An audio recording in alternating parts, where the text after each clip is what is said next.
Hello, this is TTT speaking. About 2 years I decided to take a break from an ongoing 10-year streak of Arma 3 modding. With the knowledge gathered in battling P3Ds, RVMods and SQF, I looked forward to mod in DCS and see where it takes me.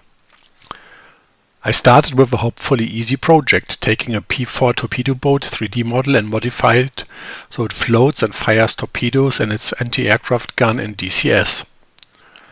I wrote down my experience rigging the boat in an article on Mudspike, one of my favorite hangouts in the internet. After having the Vietnamese side covered for the Gulf of Tonkin incident, I looked what else I could integrate into an early Vietnam War experience. I found a free Maddox World War II destroyer and decided to go with it. It did not exactly resemble a 60s Sumner class destroyer, but close enough for a free model. Also, I checked with the original authors of the Bonhomme Richard Essex carrier for Ilyushin II 1946 and got permission to use it in DCS as well. Now I had assembled the ship forces for the Gulf of Tonkin incident, but no F-8 Crusader. With help from Hawkeye 60 we were able to add a rudimentary F-8 to DCS. Good enough for the moment. Soon other players discovered the mod and some added their knowledge on history and technical details of DCS modding to the table. Players and modders like the before-mentioned Hawkeye 60 and also Beldin, Citizen, Zebet, Spino and Tone joined the team and moved the mod forward. Reinforcements arrived in form of Odyseus and Erwin, who further improved the models and textures, and in Odysseus' case also added models to the mod, like the O1 Bird Dog. We also collaborated with modelers like Peter005, Flogger23 and Helicia and got even more models aboard than anticipated.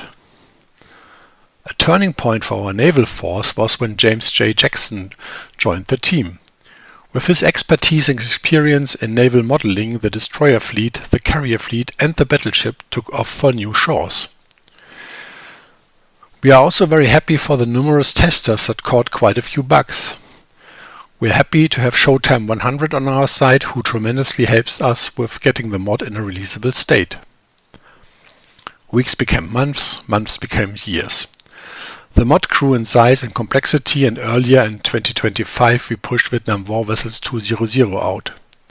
And now we are about to release version 220, adding 2 more planes and a number of ground assets to the mod.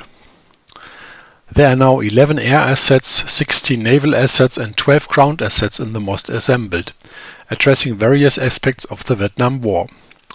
From riverine warfare to carrier operations to air-to-air combat to ground attack and close air support, we have it covered as AI operations. Of course, the mod does not stand on its own. The OH6 mod with the excellent Vietnam asset pack and of course the forever free A4EC Skyhawk mod improves the Vietnam experience even further and gives you the chance to pilot aircraft in these scenarios. We are looking forward to other mods like the AH-1G Cobra to find their way into DCS as well. Of course, we continue to work on our existing assets and introduce new content as well. Anyone noticed the absence of the grunt and VC forces on the ground? Stay tuned.